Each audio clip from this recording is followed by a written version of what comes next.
Hello and welcome to this video, and this video is going to be called The Most Evil People in Music. Right? It might even be called The 10 Most Evil People in Music. Okay?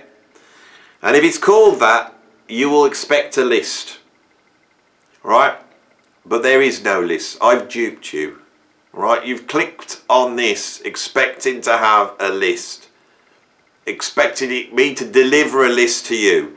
People are switching off in droves at the moment, but don't, because you just don't know whether I'm lying or telling the truth. I may be lying and there may be a list. So you see, I might be lying. Either way, there is a list and I'm lying to you, or there isn't a list.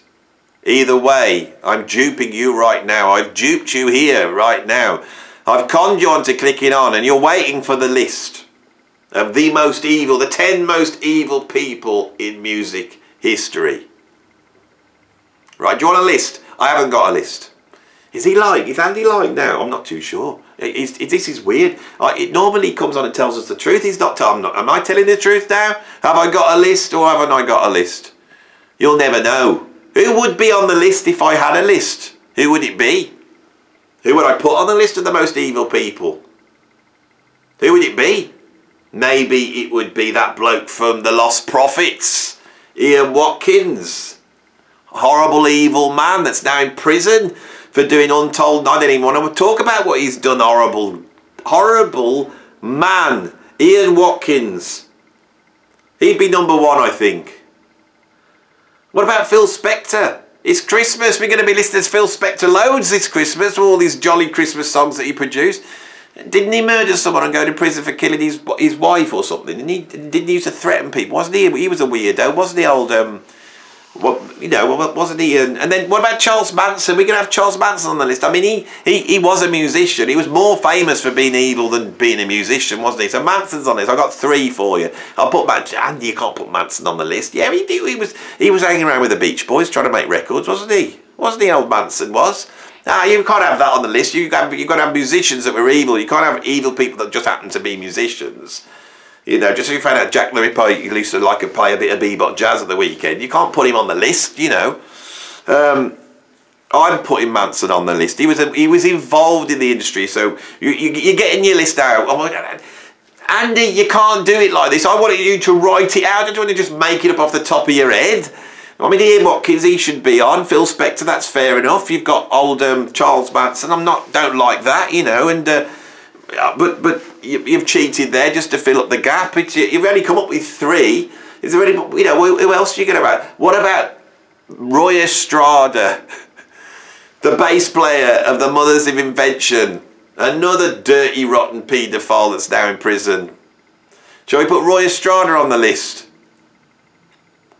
Is he? I didn't know that. I didn't know that the bass player of the Mothers of Invention went to prison. Oh, yes, he did. Have a look it up now. Get on Wikipedia, but come back here in a minute. Jim Gordon. Jim Gordon was one of the premier session drummers of the 1970s. He was in Derek and the Dominoes. He played with absolutely everybody. One of the great session players. But he went bonkers and murdered his wife, his mom. He murdered his mom. He died a few weeks ago. He'd been in prison. But yeah, Andy. I mean, he was insane. He wasn't evil as such. Well, he was. He was a bit, wasn't he? I mean, who knows, you know. So, but how many have I got now? We've got Ian Watkins, Phil Spector, Charles Manson. Who else did I have? Roy Estrada from the Mothers of Invention.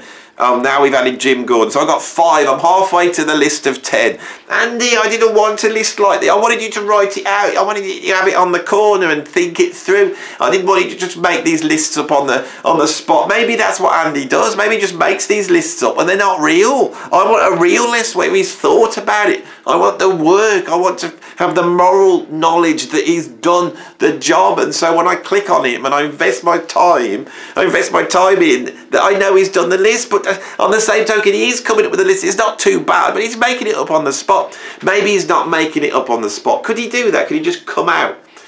You know, he'd have to play for time, wouldn't he? So he'd probably come up with a couple of people. Then he'd witter on. But that's what he's doing right now, isn't he? He's wittering on He's wittering on, and he's just giving himself he's only got to come up with 5 more, and then he would have done it, and I won't be satisfied. And he came on saying that he was not going to do it. He's not playing the game today, and he's not playing the game. He's not being a moral person, right? Is he? He's not at all, and I don't like that. You know, I don't like to be conned. Okay, I don't like to be conned. I am wittering on now because I cannot think of other evil people. We need murderers, really, don't we? So, are there any other murderers in music? I mean, Marvin Gaye wasn't a murderer. He was murdered, wasn't he? But he wasn't it was his dad who was the murderer, wasn't he? Who else is a murderer that's in music? Come on, rack your brain. There must be some pretty evil people in music. I've got 5. If I can't think of any more, the video will then be called the top 5 most evil people in music, and you'll have to be satisfied with the list I've just come up with. There's going to be some other evil people in there. I'm sure there's some dodgy black metal musicians that I could bring up, but I can't think of who they are, and you know, I don't even want to think about it really. Gary Glitter. There we go. Gary Glitter. My idol when I was a little kid. I'm glad I never met him, mind. But Gary Glitter was just, I mean, in the early 70s in the UK, when I was just a 5-year-old kid and I first discovered music, there was a Sweet, there was Mud, there was Slade. They were all great. You know who the best one was? Was Gary Glitter, without a doubt.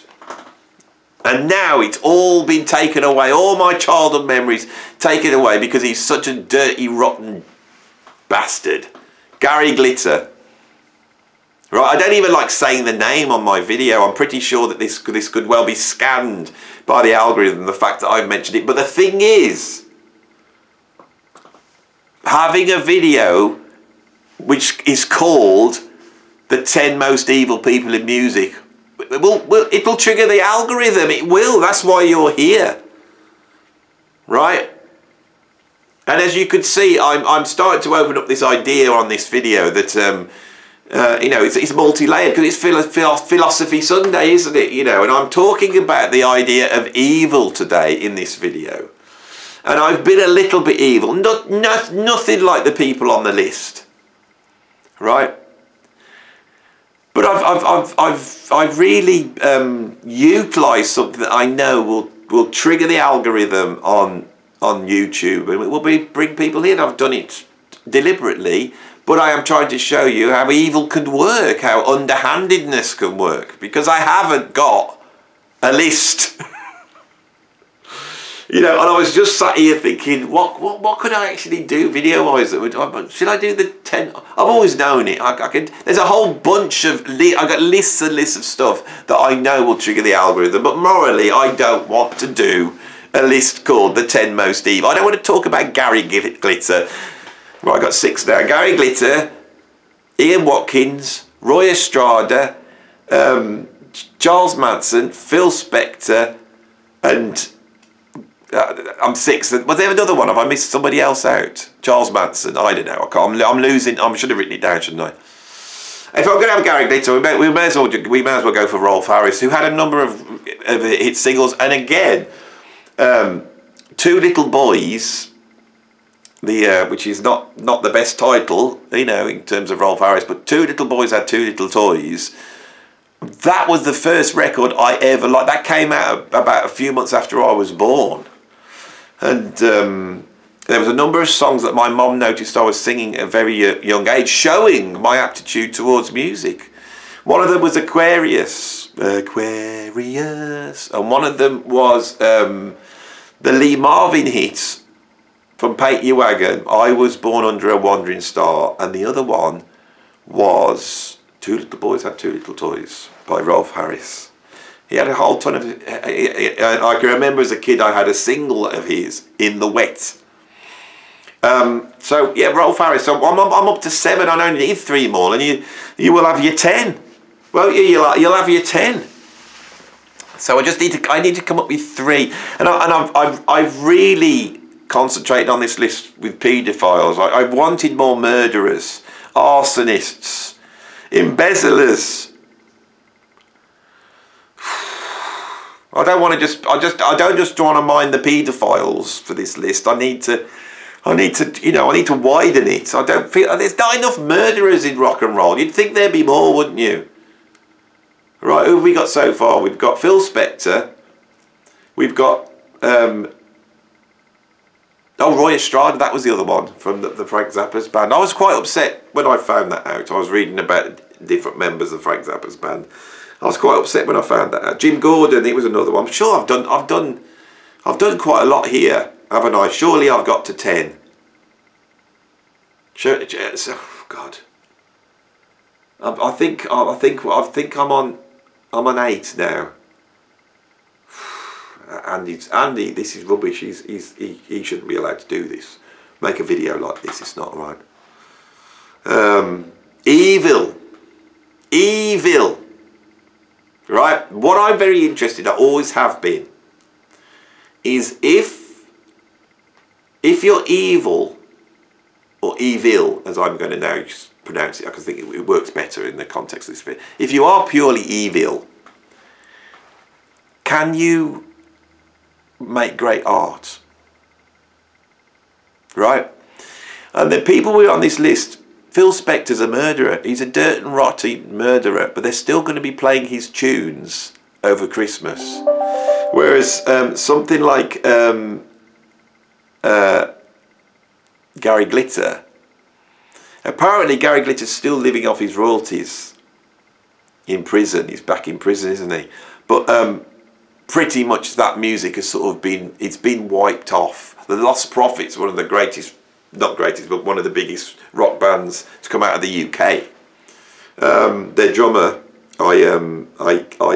it was at the college I used to taught at, and I knew the drummer. He was a lovely guy. His career was ruined, you know, pretty much ruined, unless he's gone on and found something else. But I bet you he won't be putting the fact that he was a drummer of the Lost Prophets on his CV. Right? Certain people survive this, and other people don't. There's an idea out there that I think that there's many people out there that couldn't listen to music if it had been created by somebody they deemed to be evil, especially if that music is more emotional, if it supposedly contains some sort of a truth in there, if it's moving. Can an evil person create a piece of art which is sublime? Right? That's the question of this video, really.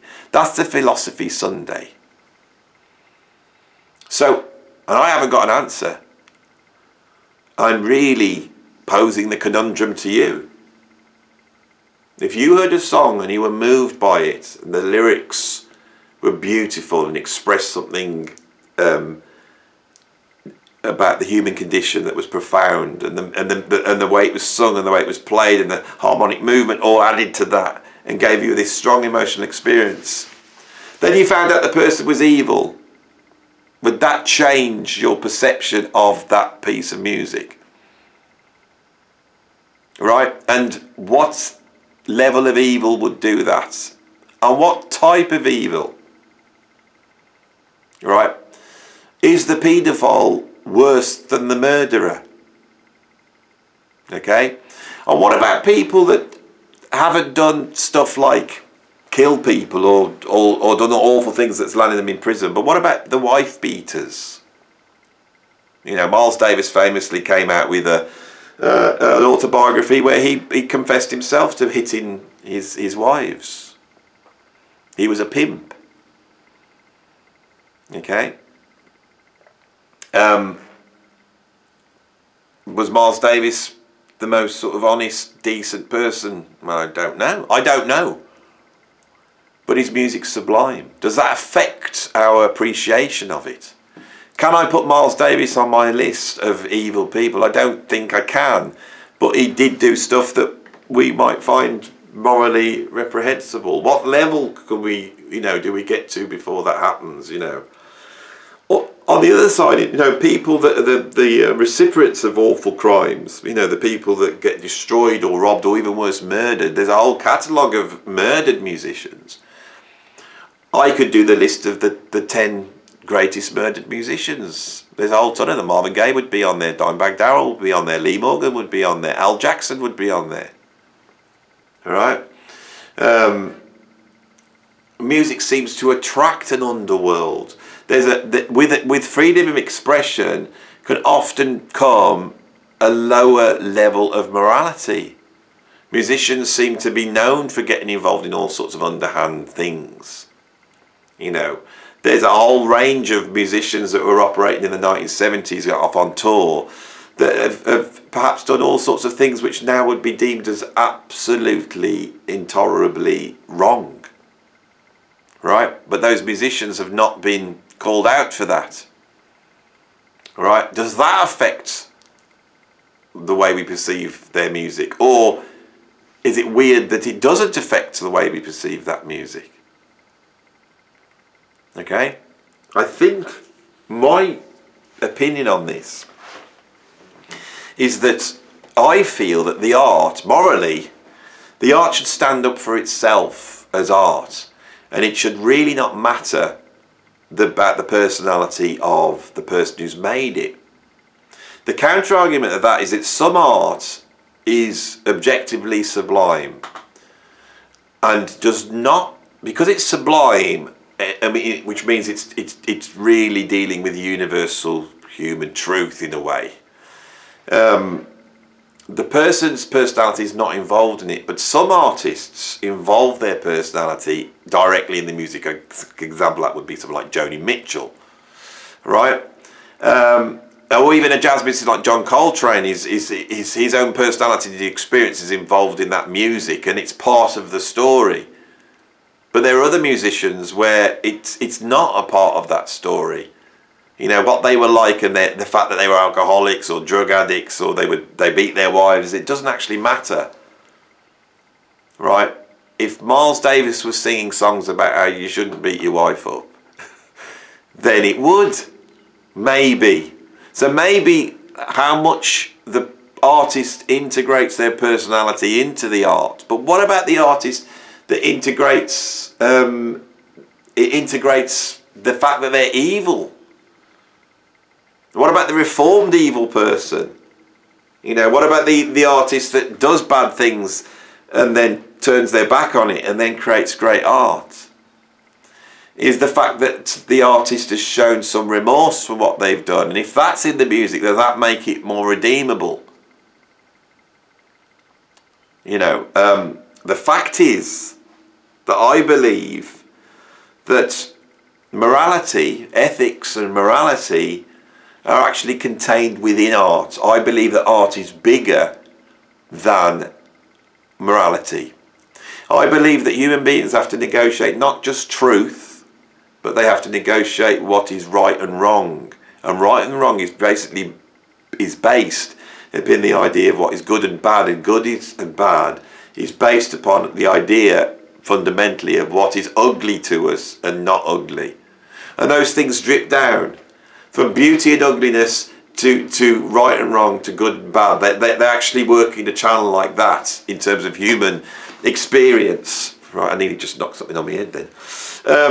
And so because of that, I believe art is operating on a higher level. And I think one of the problems we have in our contemporary culture is the Enlightenment thinking that has moved to a sort of scientific, rational view of the world is under threat at the moment. And this really has its roots in a philosopher like Nietzsche, who really talked about the death of God, the death of a guiding principle, the death of meaning in a way.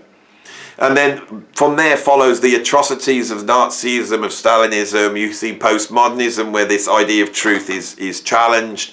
And there are certain people out there that believe that we need to return to an idea of truth, of an absolute truth, because without that morality cannot exist. And in that, they believe we need to turn back to a religion But again, I personally feel that religion is also contained within aesthetics and art. Art is at the top. And what our culture actually needs to do, it needs to embrace art. It needs to undo what was actually very useful, the concepts and ideas that postmodernism put forth. They were very useful. I've used them in this video. I've started off in a certain place, and I've used it sort of almost like an alienation technique. I've made you confused. I've put on an act of whether I'm being moral or not moral, of the deal that, you know, because you've been brought here under false pretenses, and that was my little conceit. This video is built upon that conceit, right? And that really, that idea, it comes out of some of the ideas in postmodernism, right? And there's a sort of irony in the mundane, which I have utilised here, which is why I don't want to do a video called The 10 Most Evil People in Music, right? I don't want to do that because it is mundane, right? But we can sit back and we can sort of do that in an ironic way, which is perhaps what I've tried to do here, successfully or not. Those postmodernist ideas, they have a use. But I think we need, as a culture, to put our faith back in the power of art. And one of the things that we will have to do that is divorce ourselves from the idea that the morality of the artist has a bearing on the art. The reason why we're going to do this, because I think we have entered into a period which is hyper-moral. And in doing that, it is shutting down alternative voices. And the alternative voices can contain a truth, right? I did a video on Lead Belly. Now, we're back to our two places we need on my video. Can I put Lead Belly in the list? He was a convicted murderer and he did kill people. Right? But there was a point in time where our culture turned to people like Lead Belly and they told us the truth. Right? Lead Belly told us to stay woke, to keep our eyes open for this stuff. And those ideas have now atrophied into an ideological dogma that will not allow us to accept truth from people that we deem to be immoral. So, do I put Lead Belly on the list? To finish my list off, can I put any of those early blues musicians on there? Did they live moral lives?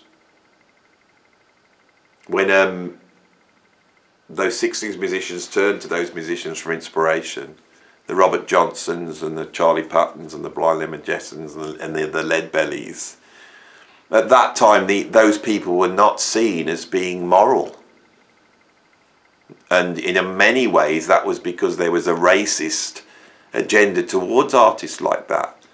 But our ability as a culture to open ourselves up to those alternative voices, right? Alternative voices which at time were seen as being immoral. The voices of gay people, the voices that came from the blues, these alternative voices, you know, that sang about sex, that sang about addiction.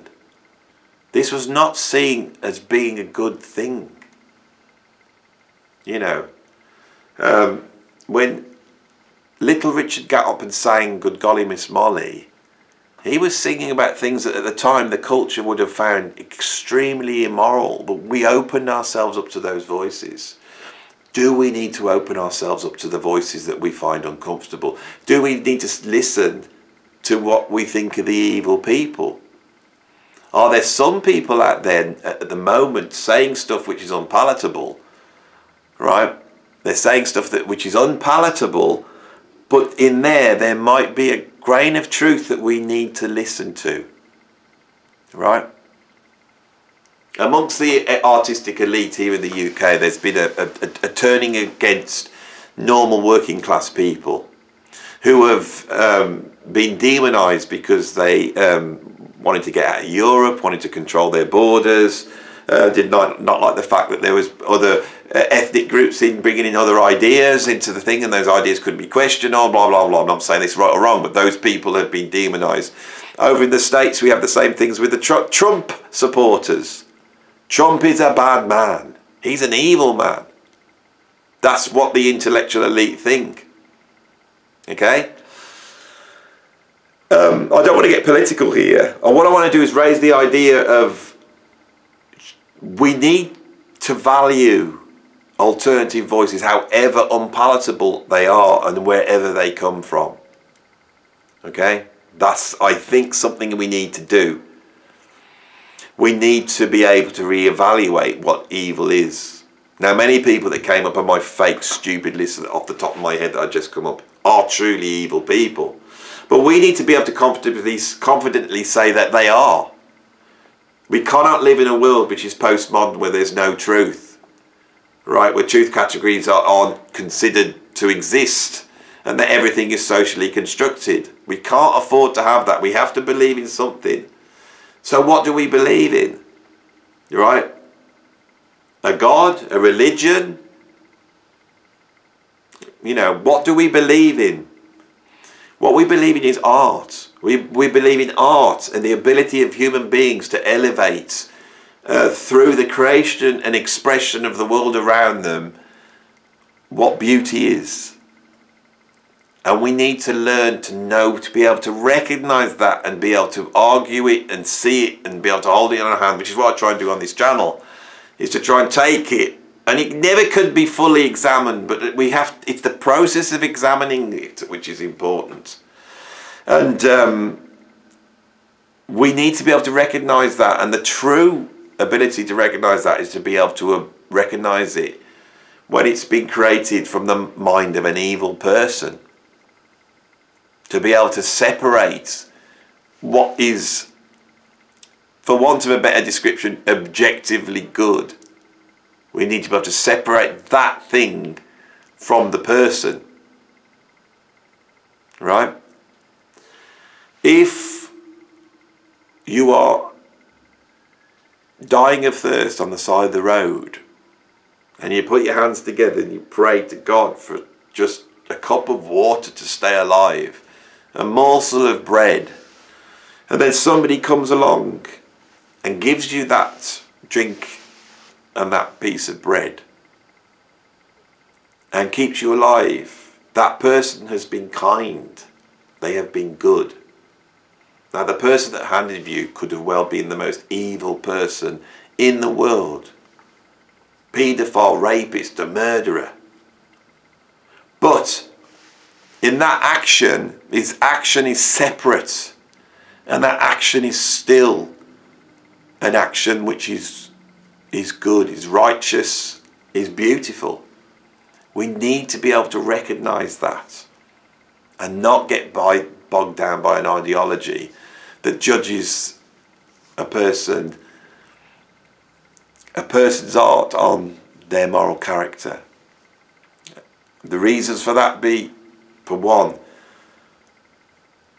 morality shifts and changes. And so some of the things we see as being immoral now may not be seen as immoral in the future. But the ones that are objectively immoral, we need to be able to know that they are. Which means we need to be able to continually reassess what is right and wrong. We cannot let those ideas atrophy. And that is done within the realm of arts. This video is not really called the 10 most evil musicians ever ranked. It's not that. What this is an argument for why art is important. Sorry, I duped you. I duped you here to this point. Those of you still watching, I've duped you, but I hope you got something else out of it. Something that you probably didn't expect. And you might not agree with me. Anyway, thanks for watching this Philosophy Sunday video. I hope you enjoyed it. If you did enjoy it, stick a like on it. If you want to see more of this stuff, then press the subscription button, subscribe to it. If you want to support me, you can go to my Patreon and you can get involved in what I'm doing and have discussions and all that type of stuff that we're doing. And there's a whole ton of content always going up, all sorts of different content, not just videos, but all sorts of different things. And if you don't want to become a patron, but you still want to support me because you enjoyed this video, then you could stick some money in my PayPal tip jar, which is down below. Thanks for watching this video, and I'll see you on the next philosophy. Oh, I'm sorry. I'm not a great YouTuber. It's all amateur hour, and I dupe you. I duped you, and I'm sure some of you go, I'm not pressing your buttons. I'm not giving you the money. You fooled me. I want to know what the top 10 is. What was it again? Well, you've had it. Number 1 was Lead Belly. I love Lead Belly. Well, you can't have a go at Lead Belly. He was only there because he was black and underprivileged, and he probably didn't kill anybody. He did kill somebody. That's what he went to prison for. He killed his cousin over a woman. And I think he stabbed somebody. He was a bad lad, Lead Belly. But he was a good musician though. And he played some really decent songs. And he said the truth. 6 of one and half a dozen of the other. That's the trouble with most moral decisions, isn't it? And I think I'm at the end of the video. I've raised more questions than I've answered on this one. Tough.